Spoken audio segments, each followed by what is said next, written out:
Hello friends, welcome all of you. Fabulous academy के digital platform पर आप सबका हार्दिक स्वागत है। दोस्तों, आज की इस वीडियो में हम आपके लिए लेके आए हैं जो टेस्ट सीरीज चल रही थी, उसी टेस्ट सीरीज के अकॉर्डिंग आज हम करने जा रहे हैं 41 to 60 क्वेश्चंस। 20 क्वेश्चंस की जो हमारी टेस्ट सीरीज चल रही है, उसी सीरीज के क्रम में आज 41 to 60 क्वेश्चंस हम करेंगे। तो फ्रेंड्स, आप जल्दी से जल्दी चैनल को सब्सक्राइब कर दें, अगर आपने अभी तक नहीं किया हो। शेयर करें, अपने फ्रेंड्स को ज़्यादा से ज़्यादा शेयर करें, जिससे कि सभी के पास जो मैटर हम देना चाह रहे हैं वो उन तक पहुंच सके और एग्ज़ाम में श्योर सक्सेस प्राप्त कर सके। तो आज के इन क्वेश्चंस का जो वीडियो हमारे पास जो हम लेके आए आपके लिए, ये बहुत ही इम्पोर्टेंट वीडियो है, बहुत ही इम्पोर्टेंट क्वेश्चंस हम आपके लेके आए हैं। तो चलिए देखते हैं आज की इस वीडियो में, क्वेश्चंस की ओर बढ़ते हैं। फर्स्ट क्वेश्चन देखिएगा फ्रेंड्स, क्या कहना चाह रहा है। If I would have realised what a bad shape our library is in, I would have done something to arrest the deterioration. Friends, यहां देखना होगा आपको कि क्वेश्चन में एरर कहां है। एरर वाले क्वेश्चंस को सोल्व करने के लिए फ्रेंड्स बहुत इजी टेक्निक जो मैंने आपको बताई है, उसी टेक्निक को आप इस्तेमाल करें।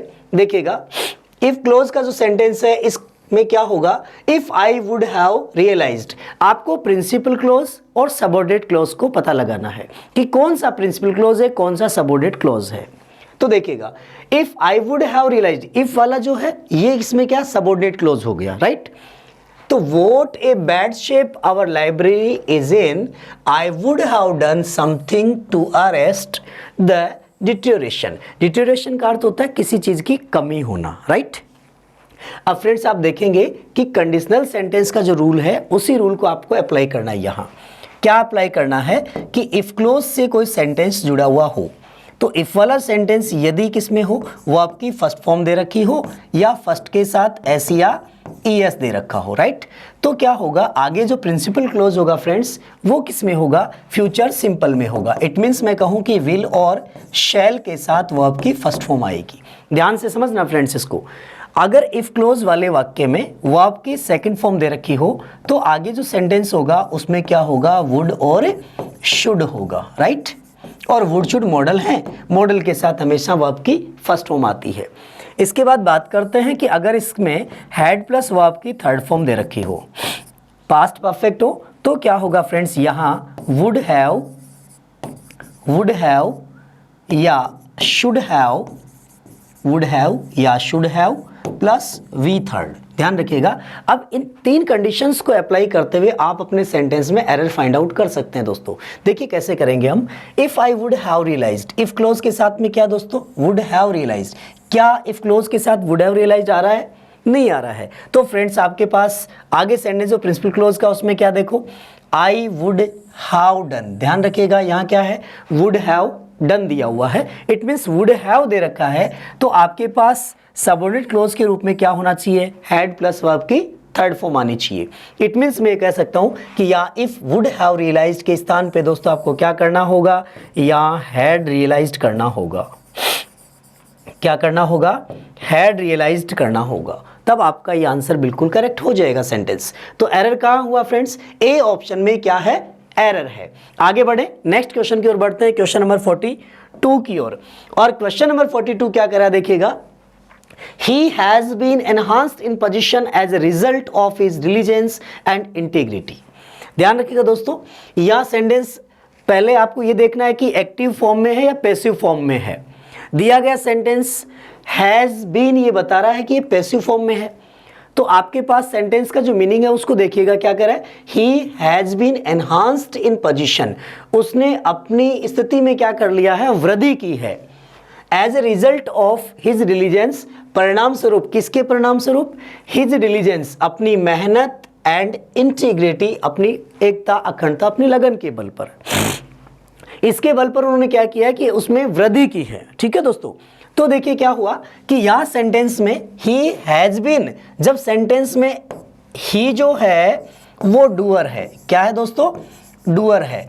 और डूअर इट मीन सेंटेंस किसका है, एक्टिव वॉइस फॉर्म में है। और जब एक्टिव वॉइस फॉर्म में है तो बीन का प्रयोग नहीं होगा। किसका प्रयोग नहीं होगा, बीन का प्रयोग नहीं होगा। तो हम क्या करेंगे, remove been, remove been, been को अगर हम यहां से रिमूव कर देते हैं तो आपका सेंटेंस बिल्कुल करेक्ट हो जाता है। तो he has been enhanced in position as a result of his diligence and integrity. इस वाक्य में बीन को हटाते हैं तो सेंटेंस बिल्कुल राइट हो जाएगा, क्योंकि ये एक्टिव वॉइस का वाक्य है, जबकि बनाया किस में है, पैसिव में, तो ये रॉन्ग है। क्लियर। तो ए ऑप्शन में क्या हुआ दोस्तों, यहां एरर है। क्लियर। नेक्स्ट क्वेश्चन की ओर बढ़ते हैं, क्वेश्चन नंबर 43 की ओर। क्वेश्चन नंबर 43 क्या कह रहा है देखिएगा, it is I who is responsible in for the delay no error. आपको देखना है दोस्तों इसमें एरर है या नहीं है। पहली कंडीशन देखो, it is I who is. अब आप ये समझेंगे कि यहाँ हु के बाद में जो भी वर्ब, हेल्पिंग वर्ब आती है वो इस आई के अकॉर्डिंग आती है या फिर हु के अकॉर्डिंग आएगी। तो ध्यान रखना दोस्तों, it is I who is होगा, एम नहीं होगा, राइट।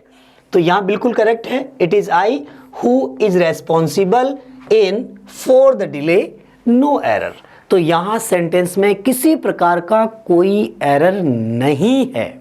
समझना दोस्तों, किसी प्रकार का कोई एरर नहीं है, ये बिल्कुल राइट ऑप्शन है, यहाँ डी ऑप्शन बिल्कुल राइट होगा। अब आप समझिएगा, it is I and it's me.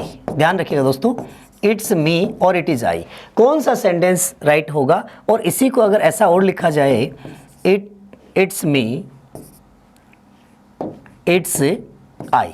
अब इसको मैं कहूं कि इट्स मी और इट्स आई लिखें या इट इज मी लिखें या इट इज मी लिखा जाए, क्या राइट होगा दोस्तों, ये अपने को देखना है। एग्जाम में कई बार आपसे क्वेश्चन पूछ लिया जाता है सेंटेंस में कि which option is correct here. तो देखिएगा, इट इज आई ये कहना बिल्कुल सही है, इट्स मी ये भी बिल्कुल राइट है, लेकिन इट्स आई और इट इज मी, तो इट्स आई ये गलत हो गया दोस्तों, क्योंकि एब्रीवेटिव फॉर्म होने पर आगे ऑब्जेक्टिव केस आता है, सब्जेक्टिव केस नहीं आता। तो इट इज मी ये भी गलत है दोस्तों, इट इज आई होता है, क्योंकि जब हम किसी पर्सन की बात कर रहे हैं, पर्सनल प्रोनाउन की बात कर रहे हैं, तो वहां पर इट जो है ये हमारा प्रोनाउन का रूप है और मी भी प्रोनाउन है। तो डेफिनेट, इनडेफिनेट, ठीक है, डिस्ट्रीब्यूटिव, डेमोन्स्ट्रेटिव, तो कौन सा प्रोनाउन हुआ, डेमोन्स्ट्रेटिव प्रोनाउन। डेमोन्स्ट्रेटिव प्रोनाउन होने के कारण इट इज मी नहीं होगा, इट इज आई होगा। क्लियर। तो फ्रेंड्स आपको बात समझ में आ गई होगी कि यहाँ किसी प्रकार का कोई एरर नहीं है। नेक्स्ट क्वेश्चन की ओर बढ़ते हैं। अगला क्वेश्चन है हमारा क्वेश्चन नंबर 44। क्वेश्चन नंबर 44 क्या कह रहा है दोस्तों, देखिएगा, there is only one cure to the evils which newly acquired freedom produces and that cure is freedom। बहुत अच्छा क्वेश्चन है फ्रेंड्स, इसको समझना आप। देखिए क्या कर रहा है, there is only one cure to the evils।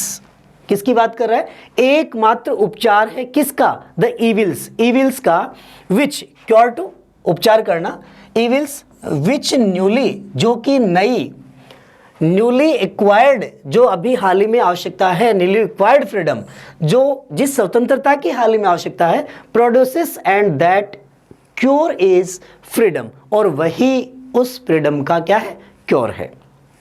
अब ध्यान रखिएगा दोस्तों, यहां पर जो एरर होगा देखिएगा, विच,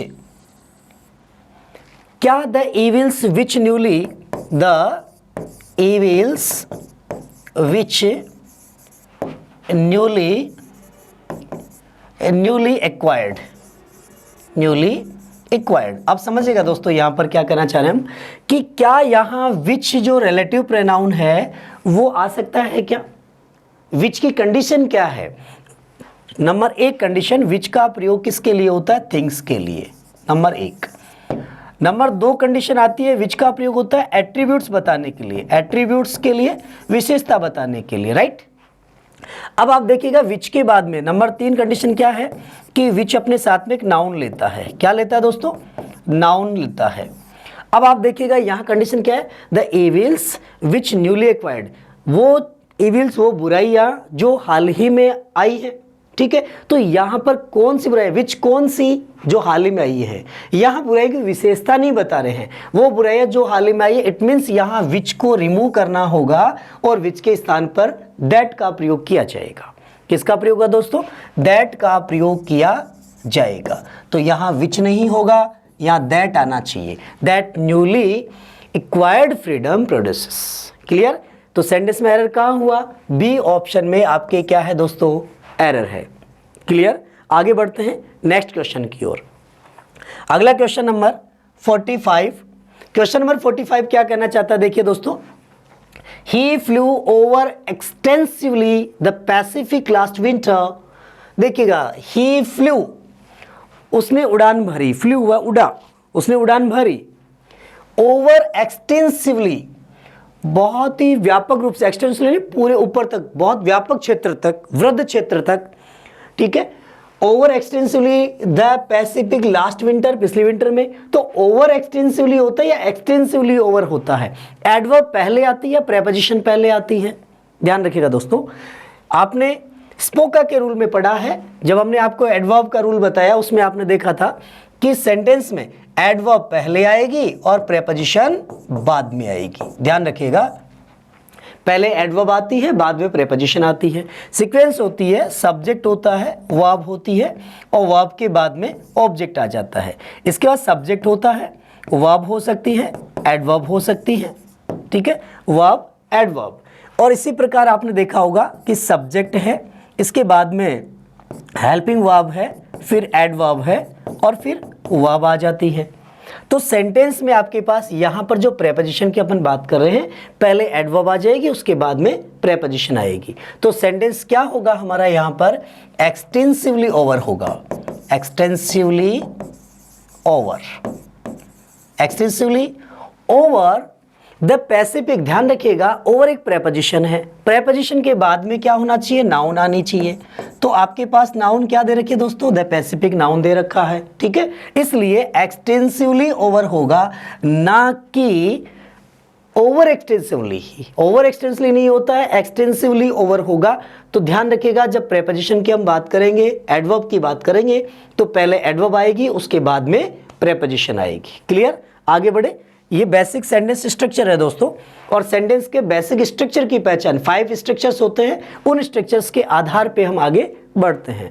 तो नेक्स्ट आगे बढ़ते हैं, देखिएगा अगला क्वेश्चन, क्वेश्चन नंबर 46 क्या कह रहा है? देखिएगा, she has written many books blanks politics.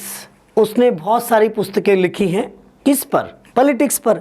किसी विषय के ऊपर, किसी टॉपिक पर कोई चीज़ लिखना, बुक लिखना या किसी आर्टिकल लिखना, किसी भी विषय को लेकर, किसी सब्जेक्ट को लेकर कुछ लिखा जाता है, उसके लिए प्रेपोजिशन क्या होगी? तो देखिए दोस्तों, ऑप्शन क्या हमारे पास में? सबसे पहला ऑप्शन है एट। और एट का प्रयोग कहाँ किया जाता है? ध्यान रखिएगा, एट एक टाइम को इंडिकेट भी करता है, एट प्लेस को इंडिकेट भी करता है, राइट। देखिएगा, एट का प्रयोग किसके लिए होता है? टाइम के लिए होता है और प्लेस के लिए होता है दोस्तों, ठीक है।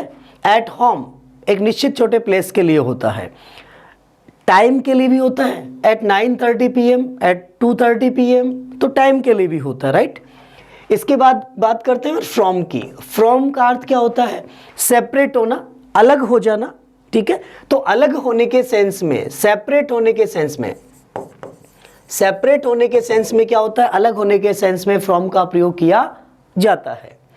इसके बाद बात करते हैं अपन ऑन की। ऑन का मतलब होता है किसी टॉपिक विशेष पर, किसी टॉपिक पर, किसी सब्जेक्ट पर, जैसे कोई भी स्पीच दिया जाता है किसी विषय पर, किसी विषय पर कोई चीज लिखी जाती है, तो वहां ऑन का प्रयोग किया जाता है। तो सेंटेंस क्या है? She has written many books on politics. क्या हो जाएगा दोस्तों?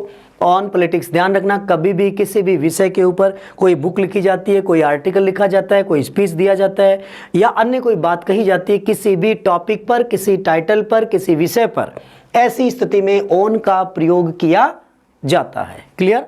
आगे बढ़ते हैं नेक्स्ट क्वेश्चन की ओर। अगला क्वेश्चन नंबर 47। क्वेश्चन नंबर 47 क्या देखिएगा स्क्रीन के ऊपर, बहुत इजी क्वेश्चन है फ्रेंड्स, आप इसका आंसर दे सकते हैं। आई have 3 other codes this. Preposition के टॉपिक से क्वेश्चन लिया गया है, और प्रेपोजिशंस को टेंड करना होता है, ध्यान रखना दोस्तों, रटना नहीं है। अक्सर स्टूडेंट ये कहते हैं कि सर प्रेपोजिशन कैसे रटी जाएगी, प्रेपोजिशन का कोई लिमिट नहीं है। लेकिन फ्रेंड्स यहां मैं आपको क्लियर कर देता हूं, जैसे जस्ट पहले वाले क्वेश्चन मैंने आपसे बताया कि किसी टॉपिक पर, किसी विषय पर, किसी आर्टिकल पर कोई चीज लिखी जाती है, ऑन प्रेपोजिशन आ जाता है, राइट।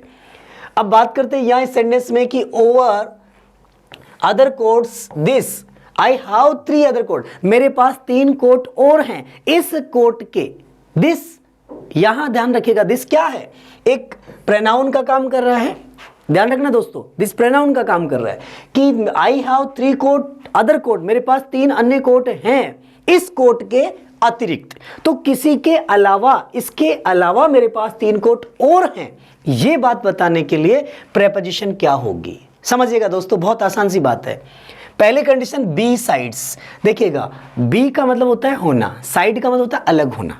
बहुत आसान तरीके से समझना दोस्तों इसको, बी प्लस साइड, ठीक है, बी साइड, बी का अर्थ हिंदी के अनुसार मैंने कहा किसी चीज का होना, ठीक है, और साइड का मतलब क्या हो गया, एक दिशा। तो मैं यहां कहूं बी साइड का मतलब होता है एक दिशा में हो जाना, एक तरफ हो जाना, राइट। अगर मैं इसको ज्वाइन कर देता हूं और सेंटेंस वर्ड ऐसा लिख देता हूं बी साइड, और बी साइड का अर्थ हो जाता है बगल में होना, बगल में होना, या मैं कहूं एक तरफ होना, एक तरफ होना, ठीक है दोस्तों। अब यदि मान लीजिए यहां मैं कहूं साइड्स, तो साइड्स में क्या हो गया फ्रेंड्स, एक दिशा नहीं हुई ना, अलग अलग खूब सारी दिशाएं हो गई, तो साइड्स का मतलब हो गया दिशाएं, ठीक है। अब दिशाएं और बी का मतलब हो गया होना, तो अलग अलग तरफ, बगल में होना तो एक ही था, लेकिन इधर भी हो सकते हैं, इधर भी हो सकते हैं, इधर भी हो सकते हैं, साइड्स हैं तो एक दिशा नहीं है।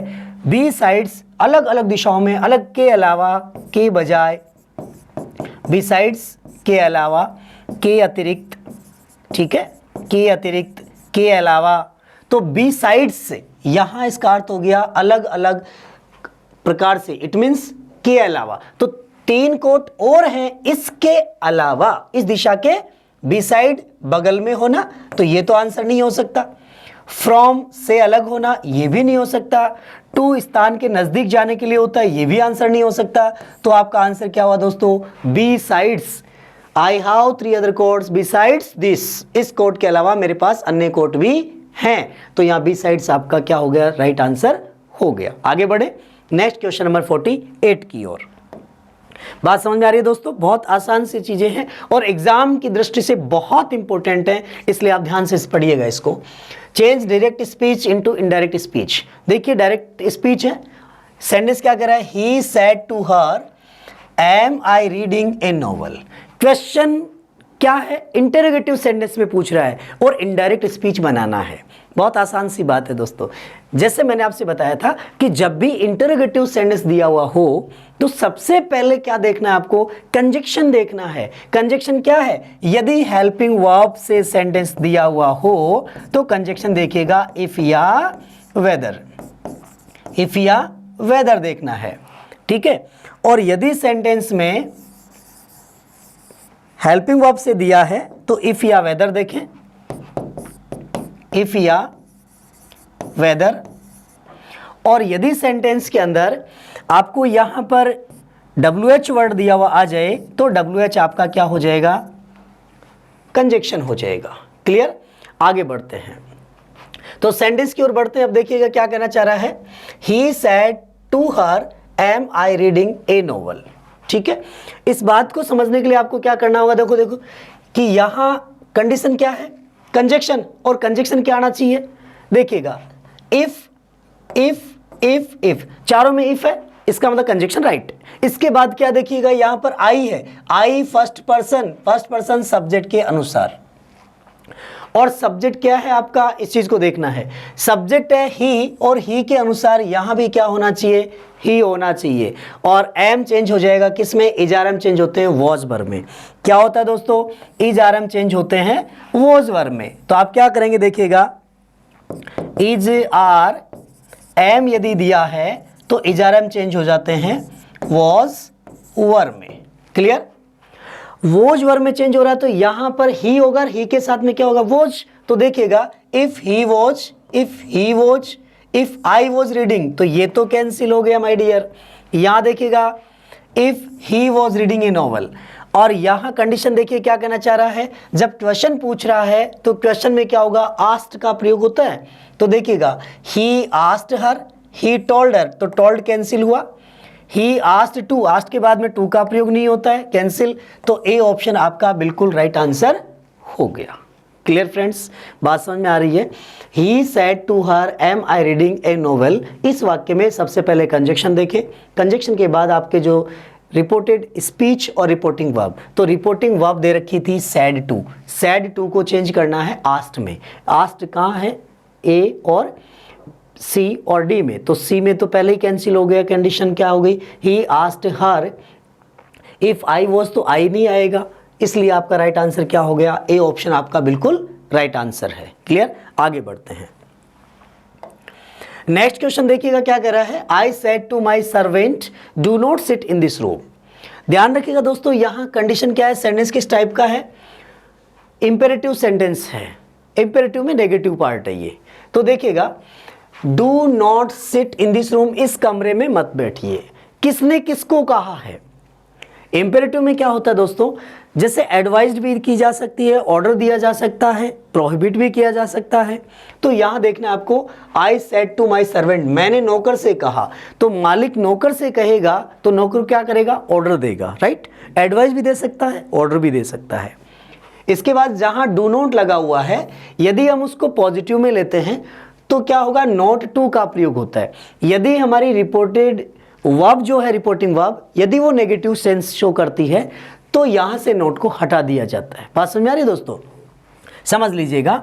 यदि एडवाइज्ड होता है, देखिएगा एडवाइज्ड हो, ऑर्डर्ड हो, ठीक है, advised, ordered, commanded, advised, ordered, commanded, अगर ये कंडीशंस दे रखी हो, ऐसी सिचुएशन में तो आपको क्या करना होगा दोस्तों, नॉट टू का प्रयोग किया जाता है। नॉट टू प्लस वर्ब की first form as it is आ जाती है, राइट, डू को हटा दिया जाता है।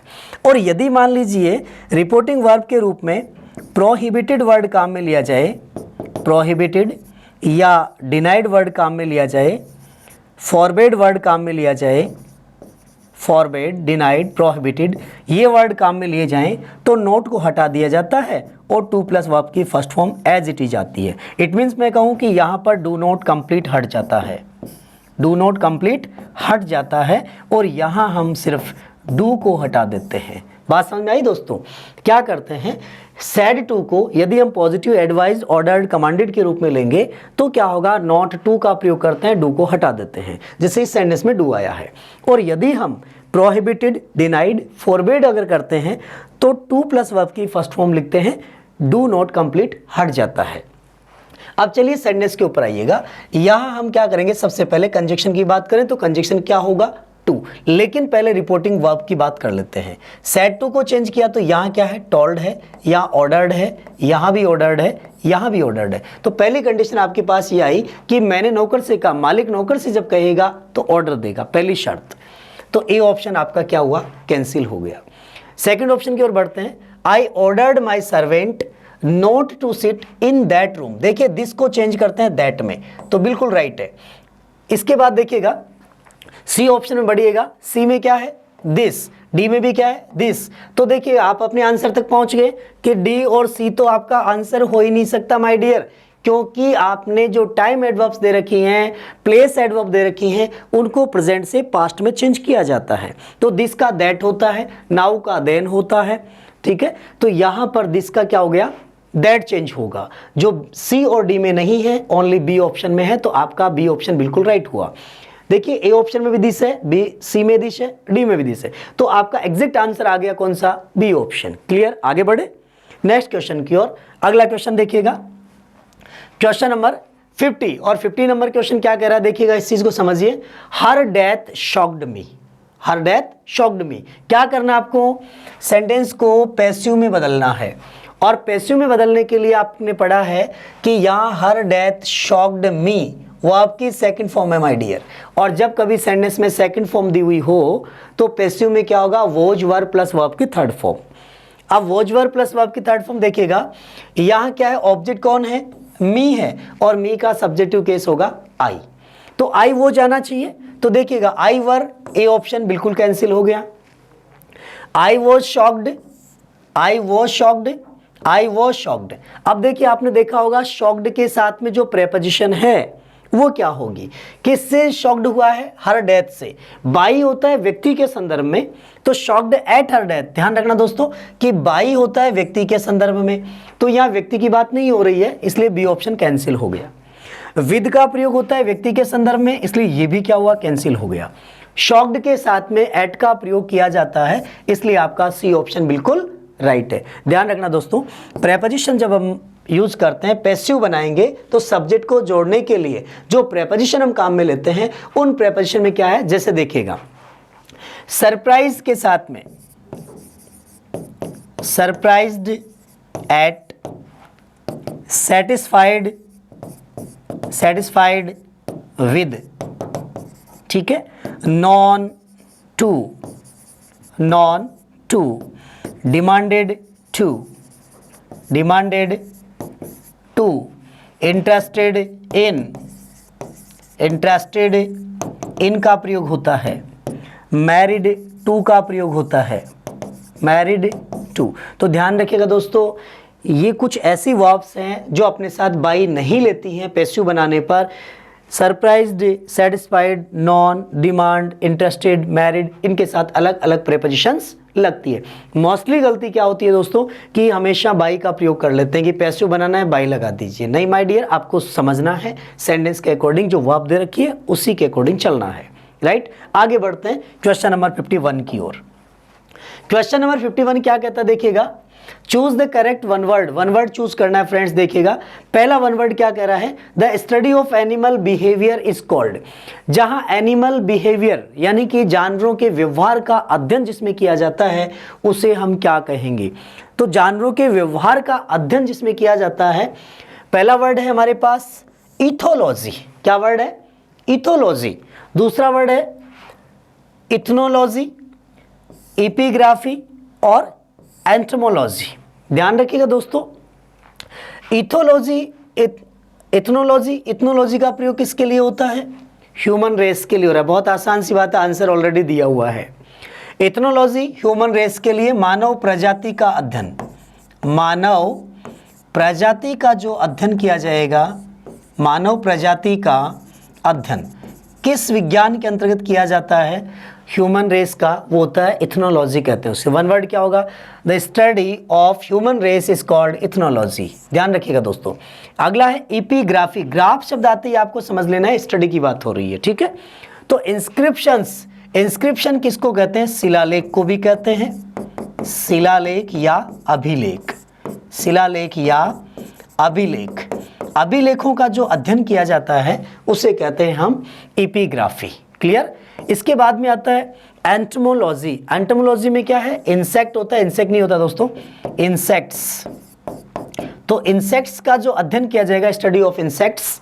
इंसेक्ट का यानी कि जो जीवाणु का अध्ययन करते हैं हम, जीवों का अध्ययन करते हैं इंसेक्ट का, वो किसके अंतर्गत करते हैं, एंटोमोलॉजी के अंतर्गत किया जाता है। तो आपके पास ध्यान रखिएगा दोस्तों, अब जो क्वेश्चन पूछा गया है वो क्वेश्चन क्या है, the study of animal behaviour. जीव जंतुओं के व्यवहार का अध्ययन किसमें किया जाएगा, इथोलॉजी में। जीव जंतुओं के व्यवहार का अध्ययन, ठीक है, जीवों के व्यवहार का अध्ययन, व्यवहार का अध्ययन, ठीक है, जानवरों के व्यवहार का अध्ययन जिसमें किया जाएगा, एनिमल्स का अर्थात मैं कहूँ जानवरों का। तो जानवरों के व्यवहार का अध्ययन किया जाता है किसमें, इथोलॉजी में किया जाता है। तो ये आपका बिल्कुल राइट आंसर हो गया। बात समझ में आई दोस्तों। वन वर्ड पूछा गया है, the study of animal behaviour is called ethology, the study of human race ethnology, the study of inscriptions epigraphy, the study of insects entomology. Clear, बात समझ में आ गई दोस्तों। आगे बढ़ते हैं क्वेश्चन नंबर 52 की ओर। क्वेश्चन नंबर 52 क्या कह रहा है देखिएगा, फिजिबल। अब फिजिबल क्या होता है दोस्तों, choose which is the most opposite word choose करना है। एंटोनिम चूज करना है, विलोम शब्द बताना है दोस्तों। अब देखिए सबसे पहले आप यहाँ बात करें कि फिजिबल होता क्या है, ठीक है, और फिजिबल से मीनिंग क्या निकलेगा, इसका अर्थ क्या होता है, इस चीज को आप समझिएगा कि फिजिबल किसे कहते हैं। फिजिबल का मतलब होता है जो विश्वसनीय हो, ठीक है, जो विश्वसनीय होता है उसको फिजिबल कहते हैं, ठीक है, जो लाभकारी होता है। क्या होता है, यहाँ अपन कहते हैं जिसमें किसी चीज़ की संभावना रखने वाला, संभव होने वाला, या जिस चीज़ से लाभ हो उसे कहेंगे, ठीक है, या विश्वसनीय हो, विश्वसनीय हो, बिलीवेबल हो, उसे कहते हैं अपन फिजिबल। बात समझ आई दोस्तों। फिजिबल का अर्थ क्या होता है, संभव होना, किसी से लाभकारी होना या विश्वसनीय होना। अब मुझे इसका अपोजिट चूज करना है, तो फ्रेंड्स आप इसका अपोजिट कैसे चूज करेंगे। पहला वर्ड देखिए क्या कर रहा है, अनअटेंडेड। अनअटेंडेड का मतलब होता है जो उपस्थिति नहीं हो, अन मीन्स नहीं, अटेंडेड उपस्थित नहीं है, तो ये तो इसका आंसर नहीं हुआ। दूसरा ऑप्शन प्रैक्टिकल का मतलब होता है व्यवहारिक होना, रियल होना, प्रैक्टिकल होना, रियल होना, व्यवहारिक होना, तो ये भी इसका आंसर नहीं हुआ। थर्ड ऑप्शन कह रहा है फिजिकल, फिजिकल होता है शारीरिक भौतिक रूप से, तो भौतिक रूप से होना, ये भी इसका आंसर नहीं हुआ। अनविएबल, अनविएबल का मतलब होता है उपयुक्त होना, लाभकारी होना, अन लग गया, अनविएबल, अनउपयुक्त होना, अलाभकारी होना। ध्यान रखिएगा दोस्तों, अनविएबल, विएबल का अर्थ होता है किसी चीज से उपयोगी होना, लाभकारी होना, अन लग गया मतलब नहीं, तो इसमें क्या हुआ, जो उपयोगी नहीं है, उपयोगी नहीं है, ठीक है, उपयोगी नहीं है, लाभकारी नहीं है, लाभकारी नहीं हो, अलाभकारी जिसको कहते हैं। तो यहां देखिएगा क्वेश्चन पूछा गया फिजिबल, जो संभव है, जो लाभकारी है, जो विश्वसनीय है, ठीक है, और इसका अपोजिट क्या हो जाएगा, फिजिबल का अपोजिट हो गया अनविएबल, तो आपका राइट आंसर हो गया यहां पर अनविएबल। बात समझ आ गई दोस्तों। आगे बढ़ते हैं क्वेश्चन नंबर 53 की ओर। क्वेश्चन नंबर 53 क्या कहता है देखिएगा, venom choose which is the most opposite. Opposite word choose करना है विनोम का, और विनोम किसे कहते हैं दोस्तों, ध्यान रखिएगा, विनोम, विनोम जिसका नाम खत्म हो जाए, जो नाम ही खत्म कर देता है, विनोम कौन है, वो विष है, यानी पॉइजन है। विनोम कहते हैं किसको, जहर को, किसको कहेंगे, जहर को, विष को, इट मीन्स पॉइजन को। तो पॉइजन तो इसका क्या हुआ, सिनोनिम हो गया फ्रेंड्स, क्या हो गया, सिनोनिम हो गया, ठीक है। और दूसरा है रेनकोर। रेनकोर का अर्थ होता है बीटर होना, इसका मतलब होता है जो द्वेष वाला होता है उसको कहते हैं। और रिसेंटमेंट, रिसेंटमेंट कहते हैं किसको, क्रोध को। रेनकोर कहते हैं द्वेष होना अर्थात घृणा वगैरह होना। रेमेडी का मतलब होता है उपचार, उपचारकारी, रेमेडी मीन्स उपचार, या मैं कहूँ लाभकारी होना।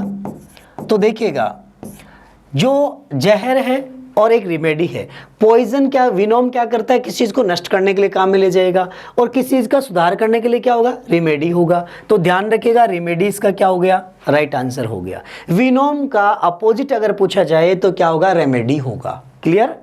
आगे बढ़ते हैं क्वेश्चन नंबर 54 की ओर। क्वेश्चन नंबर 54 क्या कह रहा है देखिएगा, My father strained every nerve to enable me to get settled in life। क्या पूछना चाह रहा है फ्रेंड्स देखिएगा, choose the correct meaning of the given idiom. ये इडियम है और इडियम में हमने आपको लॉजिक बताया था, अगर आपने पहले हमारे वीडियोस देखे होंगे, ठीक है, उसके अकॉर्डिंग कैसे हमने उनका लॉजिक भी बताया था, ट्रिक बताई थी कि कैसे इडियम्स को याद रखा जाएगा। फ्रेंड्स यहां अंडरलाइन जो किया हुआ है, stand every now. Stand every now का मीनिंग क्या होता है, लॉजिक ध्यान रखिएगा।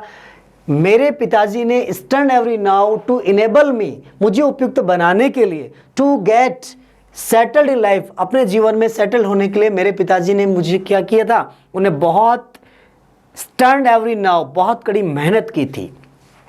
स्टैंड एवरी नाउ इसका मतलब होता है वेरी हार्ड वर्क करना। तो देखिए worked very hard, spent a large amount, tried all tricks, bribed several persons. Bribed several persons का मतलब बहुत सारे लोगों को रिश्वत देना नहीं।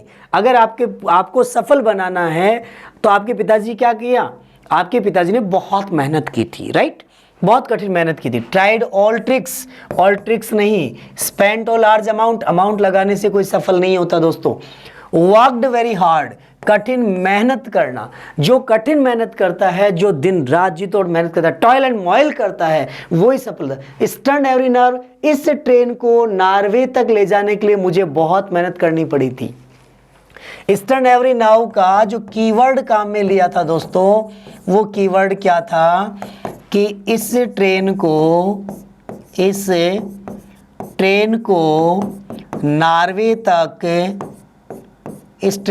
नॉर्वे तक ले जाने के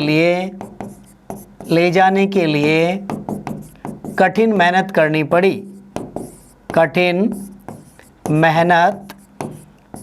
पड़ी। ध्यान रखिएगा, याद रखने के लिए मैंने आपको ये लॉजिक बता दिया है, कैसे याद रखेंगे।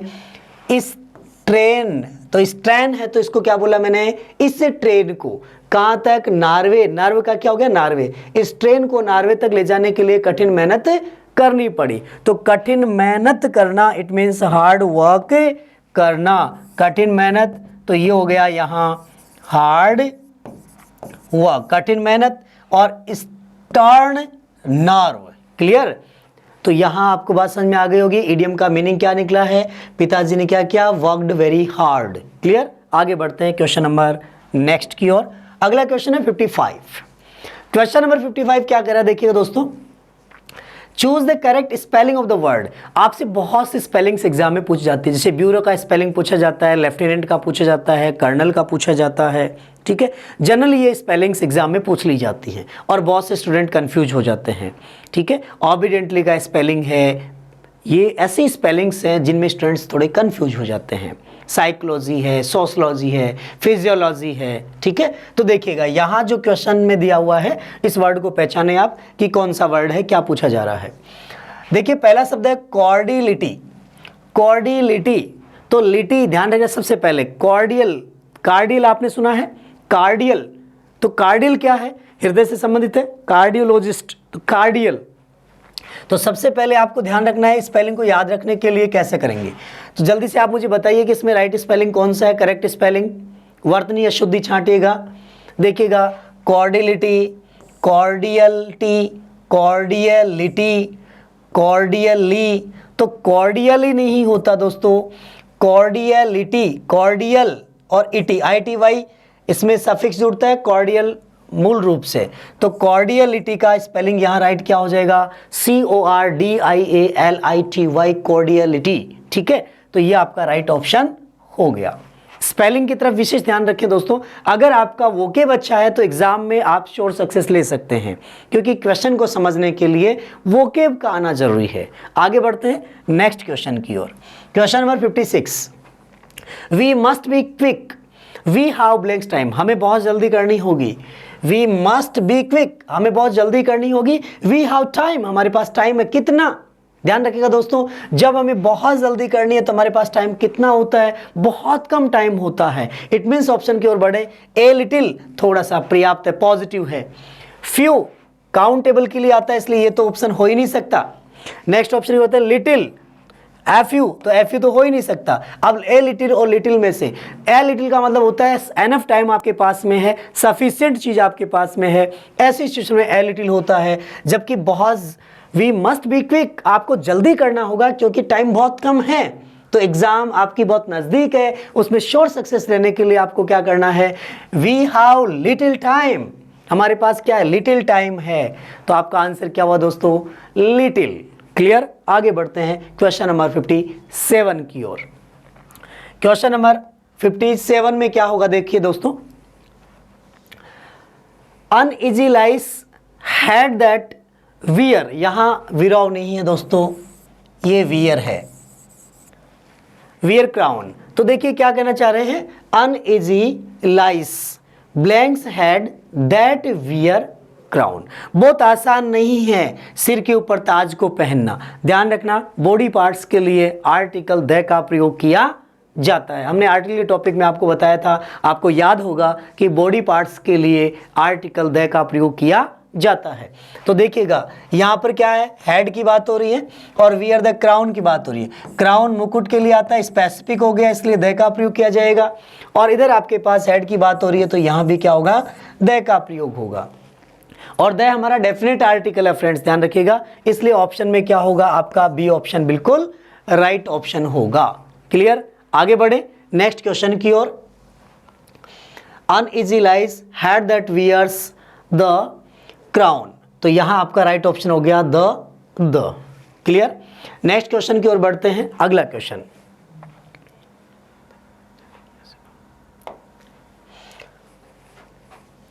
By the time he arrived the ceremony start. अब देखिए यहां क्या है, सेंटेंस आपका टेंस के टॉपिक से लिया गया दोस्तों, और टेंस के टॉपिक से सेंटेंस को सोल्व करने के लिए आप इसमें एडवर्ब का ध्यान रखें। एडवर्ब क्या है, bye the time, bye the time he arrived the ceremony start, उस समय तक, ही अराइव्ड जब वह पहुंचा, सेरेमनी में पहुंचा, तब तक सेरेमनी क्या हो चुकी थी, स्टार्ट होगी या हो चुकी थी। तो बाय द टाइम ये बता रहा है कि जब वो पहुंचा तब सेरेमनी स्टार्ट हो चुकी थी। इट मींस कार्य हो गया, जो कार्य हो गया वो किस में चला गया, परफेक्ट में, इसलिए यहां होगा हैड स्टार्टेड। क्या होगा दोस्तों, हैड स्टार्टेड।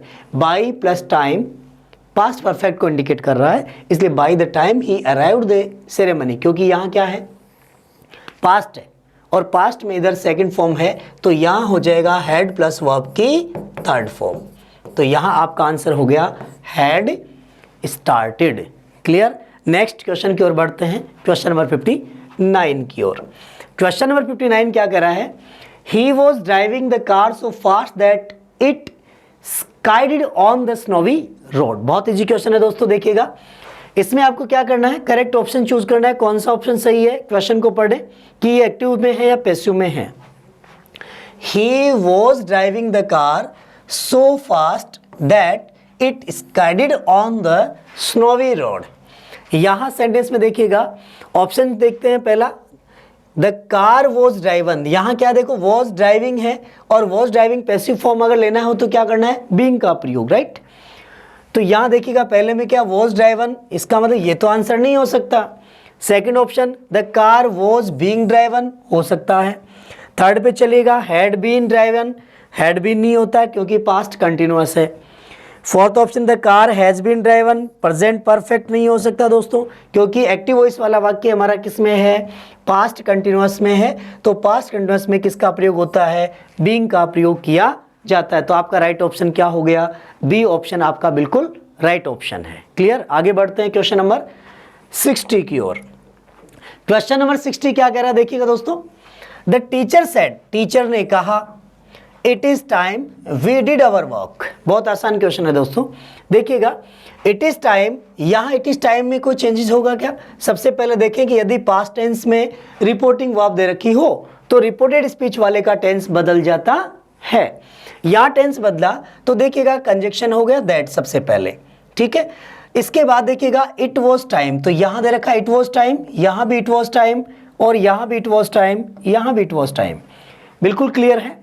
और उससे पहले देखिएगा the teacher said that, the teacher said that, the teacher said that, यहां भी बिल्कुल राइट है दोस्तों, द टीचर सेड दैट और द टीचर सेड दैट। इसका मतलब ये हुआ कि the teacher said that it was time तक सभी सेंटेंस कॉमन है, राइट, कहीं कोई एरर नहीं है। आगे बढ़ते हैं, सब्जेक्टिव केस यहां कौन है, वी है, और इधर सब्जेक्ट कौन है दोस्तों, द टीचर है, ध्यान रखना। अब द टीचर स्वयं कह रहा है कि the teacher said that it is time we did our work, ये समय है जब हमने अपना काम किया, ठीक है। तो यहां टीचर इन्वॉल्व है, टीचर क्या है, इन्वॉल्व है। तो जब व्यक्ति स्वयं इन्वॉल्व है, जो स्पीकर है वो स्पीकर खुद इन्वॉल्व होता है, तो वहां थर्ड पर्सन काम में नहीं लिया जाता है, फर्स्ट पर्सन प्लूरल ही आता है।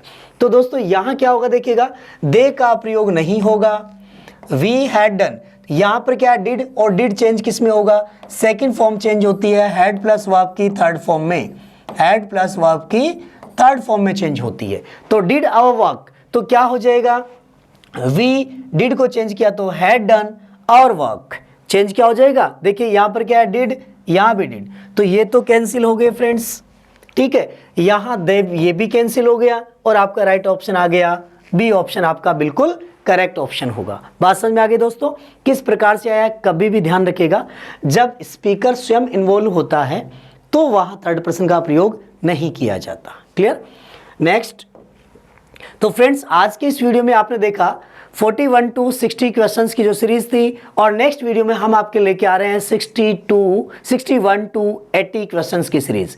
तो तब तक के लिए आप देखते रहेगा और बनेगा हमारे यूट्यूब चैनल से। चैनल को ज़्यादा से ज़्यादा सब्सक्राइब करिए, जिससे कि ज़रूरतमंद सभी स्टूडेंट्स के पास ये मैटर पहुंच सके और एग्ज़ाम को वो क्रैक कर सके। तो नेक्स्ट वीडियो तक के लिए thank you, bye bye, best of luck.